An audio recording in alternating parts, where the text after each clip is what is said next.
Hello student, आज आपण मुलांनो व्हॅनटॉप फॅक्टर बघणार आहोत. तर व्हॅनटॉप काय प्रकार आहे मुलांनो? तर व्हॅनटॉप हे सायंटिस्टचं सरनेम आहे, सायंटिस्ट आहे तो, आणि त्यासाठी त्याचं नाव दिलं व्हॅनटॉप फॅक्टर. जसं न्यूटन पाहिलं तुम्ही तसं. तिथे नेमकं सिक्रेट काय आहे मुलांनो? तर to obtain the qualitative property of electrolyte. इलेक्ट्रोलाइटची क्वालिटेटिव्ह प्रॉपर्टी आपल्याला ऑप्टेन करायची आहे. इलेक्ट्रोलाइटिक सोल्युशन आहे आणि त्यासाठी त्यांनी काय यूज केलं आहे? तर नॉन इलेक्ट्रोलाइट त्यासाठी त्यांनी त्याच्याबरोबर यूज केलं आहे आपल्याला इलेक्ट्रोलाइटचं क्वालिटेटिव्ह प्रॉपर्टी काढण्यासाठी. तर त्यांनी सजेस्ट केलं आहे एक फॅक्टर आणि त्या फॅक्टरचं सिम्बॉल दिलेलं आहे small I. What is the I? तर आय काय आहे? तर it is a ratio of qualitative property of the solution of electrolyte. न्यूमरेटरमध्ये इलेक्ट्रोलाइट घ्यायचा आणि डिनोमिनेटरमध्ये नॉन इलेक्ट्रोलाइट घ्यायचं. तसंच qualitative property of the solution of the same concentration. म्हणजे फॉर एक्झाम्पल तुम्ही जर ऑब्झर्व केलं तर बघा तोच फॉर्म्युला आहे. तो फॉर्म्युला तुम्ही क्लिअर करून घ्याल, एकदम सिम्पल फॉर्ममध्ये तुम्ही सांगू शकता. तर क्वालिटेटिव्ह प्रॉपर्टी ऑफ इलेक्ट्रोलाइट म्हणजे इथं काय समजा सोडियम क्लोराईड घ्याल, मीठ घ्याल, सोडियम क्लोराईड, आणि नॉन इलेक्ट्रोलाइट तुम्ही शुगर घ्याल. बळानो काय घ्याल तुम्ही? ते शुगर घेऊ शकता. बघा एकदम सिम्पल आहे. आता तुमच्या लक्षात आलं असेल की नेमकं तुम्हाला काय ऑब्झर्व करायचं आहे. तर आपल्याला सोडियम क्लोराईडची क्वालिटेटिव्ह प्रॉपर्टी आपल्याला ऑप्टेन करायची आहे, फाइंड करायची आहे. आणि काय यूज करून? तर नॉन इलेक्ट्रोलाइट शुगर यूज करून. आणि दोघांचं कॉन्सन्ट्रेशन म्हणजे NaCl आणि शुगर या दोघांचं कॉन्सन्ट्रेशन तुम्हाला सेम ठेवायचं आहे. म्हणजे क्वालिटेटिव्ह प्रॉपर्टी सेम का? तर NaClचे जेवढे पार्टिकल असणार आहेत तेवढेच तुमचे शुगरचे पार्टिकल असणार आहेत. ओके. आणि त्यासाठी मुलांनो हे अगोदरचे टर्म्स हे आपल्याला माहितीच आहेत की डेल्टा TF. आणि डेल्टा TF काय सांगतो तुम्हाला? बघा डेल्टा TF तुम्हाला काय सांगतो? तर फ्रीजिंग पॉईंट डिप्रेशन सांगतो. बघा वर एका साईडला तुम्हाला इलेक्ट्रोलाइटसाठी दिलेलं आहे, इथे नॉन इलेक्ट्रोलाइटसाठी प्रत्येकाला तेच आहे. Electrolyte, non electrolyte, electrolyte, non electrolyte, electrolyte, non electrolyte. तर ह्या ज्या टर्म्स आहेत त्या अगोदरच्या व्हिडिओमध्ये आहेतच मुलांनो. जसं तुम्ही बघत जाल अगोदरच्या व्हिडिओ त्यानुसार तुम्हाला समजेल.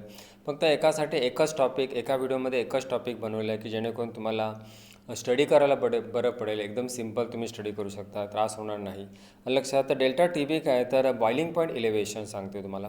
डेल्टा P काय? तर लोअरिंग ऑफ VP, हे माहितीच आहे तुम्हाला. तर डेल्टा TF, डेल्टा TB हे एकमेकाच्या रिलेटेड आहेत, एकमेकाच्या अपोजिट आहेत हे लक्षात. इथे डेल्टा TB काय? तर बॉइलिंग पॉईंट इलेव्हेशन, हे फ्रीजिंग पॉईंट डिप्रेशन. मग आणि पाय काय? तर ऑस्मोटिक प्रेशर आहे.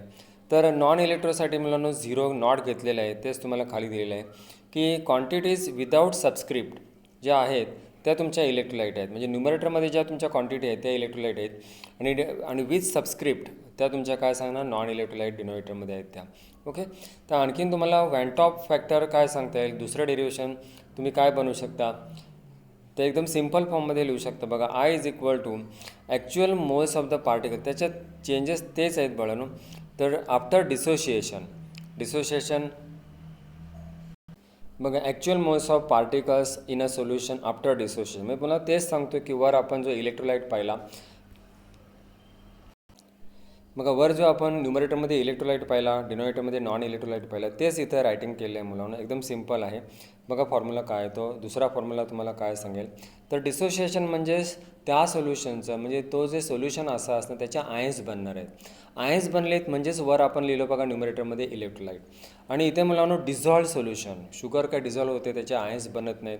पण सॉल्ट जर तुम्ही टाकलं, म्हणजे मराठीत त्याला मीठ म्हणतो, मीठ जर टाकलं तुम्ही वॉटरमध्ये तर ते आयन्स त्याचे सेपरेट होणार आहे, डिसोशिएट होतात. डिसोशिएशनमध्ये आयन्स सेपरेशन केलं जातं बळानो. लक्षात. आयोनायझेशन म्हणजे आयन्स फॉर्म केले जातात. ह्याचे जे काही टर्म्स आहेत, डिसोशिएशन टर्म्स जर कळाले नाही आपल्याला तर तुम्ही काय समजून घेऊ शकत नाही. बघा डिसोशिएशन म्हणजे सेपरेशन ऑफ आयन्स, आणि डिझॉल्व्ह होतं म्हणजे फक्त ते डिझॉल्व्ह. बघा शुगर आपल्याला दिसत नाही म्हणजे डिझॉल्व्ह झालेली आहे, पण त्याचे आयन्स नाही सेपरेट झालेले असतात. ओके. आयन्स आपल्याला.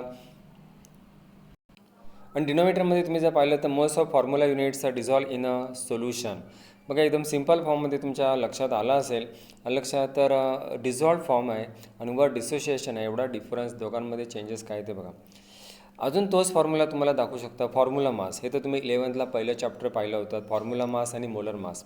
फॉर्म्युला मास तुम्ही कधी पाहिलं होतं की ज्या सोल्युशनचे की जे सोल्युशन आहे, जो इलेक्ट्रोलाइट आहे त्याच्या आयन्स तयार होतात. आता इलेक्ट्रोलाइट म्हटल्यानंतर त्याचे आयन्स तयार होणारच आहेत. नॉन इलेक्ट्रोलाइट म्हटल्यानंतर त्याचे आयन्स तयार होणार नाहीत बाळांनो. लक्षात. आणि मोलर मास तुम्ही जर ऑब्झर्व केलं की मोलर मास पण आता त्याचे जे काय तुम्ही मोलर मास काय formula mass atomic mass use करूनच तुम्ही ते फाईंड करत असता. म्हणजे जेवढे ॲटॉमिक मास आहे, जेवढे ॲटम्स आहेत ते मल्टिप्लाय करता एका ॲटॉमिक मास बरोबर आणि मग ते ॲड करता, सर्व ते तुम्ही काढत असता ॲडिशन करून. परंतु मोलर मास जो आहे तो स्पेशली तुम्ही नॉन इलेक्ट्रोलाइटसाठी यूज करता.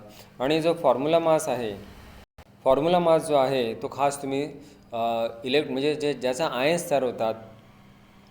फॉर्म्युला माससाठी तुम्ही जर ऑब्झर्व केलं की ज्या सोल्युशनचे आयन्स तयार, फॉर एक्झाम्पल सोडियम क्लोराईड, याचा तुम्ही फॉर्म्युला मास काढू शकता. पण त्याच्या व्यतिरिक्त ज्याच्या आयन्स नाही बनत त्याचा तुम्ही काय काढू शकता, मोलर मास काढू शकता.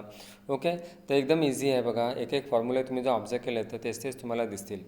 तर त्यानुसार आणखीन काही याच्या बेसवर तुम्हाला फॉर्म्युला दिलेला आहे. आता बघा तोच तुम्ही फॉर्म्युला यूज करता की आत्ता जे आपण पाहिलं तर एम थेरॉटिकल म्हणजे फॉर्म्युला माससाठी तुम्ही यूज केलात एम थेरॉटिकल. आणि खाली तुम्ही ऑब्झर्व केलेला आहात एकदम सिम्पल फॉर्ममध्ये लक्षात घ्या आणि काहीच कठीण नाही बघा, नीट लक्षात घ्या बघा काय ते. तर एम थेरॉटिकल म्हणजेच आपण फॉर्म्युला मास ऑब्झर्व केलं आणि ऑब्झर्व जे आहे म्हणजे मोलर मास जे ऑब्झर्व केलं ते एम ऑब्झर्वड असं आपण लिहिलं आहे बघा. त्याचंच आपण शॉर्टकटमध्ये लिहिलं आहे. तर आय इज इक्वल टू 1 कधी असतं तर नॉन इलेक्ट्रोलाइटसाठी पण 1 असतं. व्हेरी मोस्ट इम्पॉर्टंट आहे, लक्षात घ्या. आणि 2 कधी असतो, आयची व्हॅल्यू 2 कधी असतं तर बघा 2 कधी तर इलेक्ट्रोलाइट. आता फॉर इलेक्ट्रोलाइट KNO3 तर जेवढे तुमचे आयन्स बनतील तेवढे तुमचे ते नंबर चेंज होईल बघा. आय तेवढा वाढत जाईल का कमी होत जाईल. आता KNO3ला स्प्लिट केलं तर K+ आणि NO3- हे तुमचे आयन्स 2 आहेत मुलांना, 2 आयन्स आहेत आणि म्हणून आयची व्हॅल्यू 2 आली बघा. ओके, NaClमध्ये पण तसंच Na+Cl-. Na+चा एक आयन आहे, Cl- दुसरा आयन आहे, म्हणजे Na+ कॅटायन आहे, Cl- आयनायन आहे.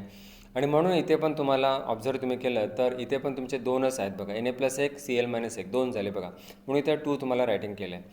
आयची व्हॅल्यू 3 कधी असेल तर Na2SO4 हे रब करतो, लिहत चला. तर सोडियम सल्फेटचं तुम्ही ऑब्झर्व केलं, स्प्लिटिंग केलं तर काय तर होईल बाळांनो बघा की सोडियमचे 2 आयन्स तुमचे बनतात 2Na+.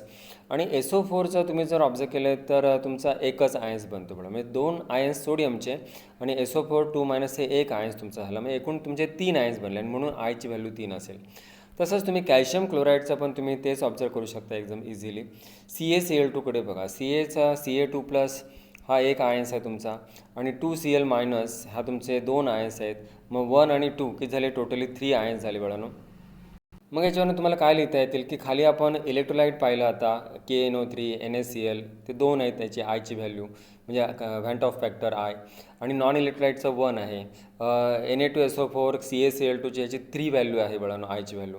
मग याच्यावरून तुम्हाला काय तुम्ही याच्यावरून ऑब्झर्वेशन कराल तर क्वालिटेटिव्ह प्रॉपर्टीज मुलांनो ऑफ दिस इलेक्ट्रोलाइट्स म्हणजे कोण KNO3 NaCl Na2SO4 CaCl2 ही कशी असणार आहे हे देअरफॉर नको आर द ट्वाईस म्हणजे जर आयची व्हॅल्यू 2 असेल तर ट्वाईस एन थ्राईस म्हणजे आयची व्हॅल्यू 3 असेल तरी बघा रिस्पेक्टिव्हली नको. आर कोणाच्या ट्वाईस अँड थ्राईस असेल तर as those of the non electrolyte असं तुम्ही ऑफ द सेम कॉन्सन्ट्रेशन असणार बघा. एकदम इझी आहे काय बघा. For infinitely dilute solution, infinitely dilute solution म्हणजे खूप तुम्ही डायल्यूट केलं आहे, जास्त वॉटर आहे, कमी सॉल्ट आहे, समजा थोडासा सॉल्ट म्हणजे ते इन्फायनेटली साहजिकच आहे मुलांनो. जर एक फॉर एक्झाम्पल दुसरं एक घेऊया तर बसमध्ये 2-3 माणसं असतील तर ते व्यवस्थित बसू शकतील, व्यवस्थित आरामशीर बसू शकतात.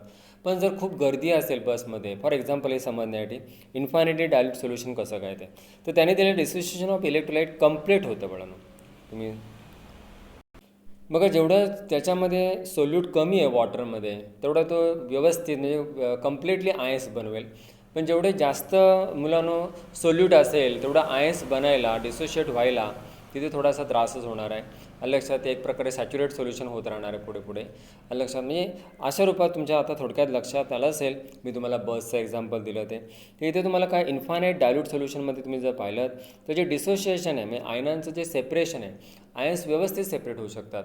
गर्दी असेल बघा, बसमध्ये गर्दी असेल तर आपल्याला हालचाल करता येत नाही, पण काहीच गर्दी नसेल तर आपण सहज आरामशीर बसतो. तसं आहे इथे पण आयनांचं सोल्युशनमध्ये. आणखीन आपल्याला काही एक्झाम्पल घेता येईल मुलांनो एकदम सिम्पली फॉर्ममध्ये. आता स्ट्रॉंग इलेक्ट्रोलाइटमध्ये आपण काय ॲट हायर कॉन्सन्ट्रेशन बघा, नीट लक्ष द्या. ॲट हायर कॉन्सन्ट्रेशन म्हणजे qualitative property of the strong electrolyte आणि त्यांच्या आय व्हॅल्यूज ह्या स्मॉलर असतात एक्सपेक्टेडपेक्षा, म्हणजे आपल्याला अपेक्षित.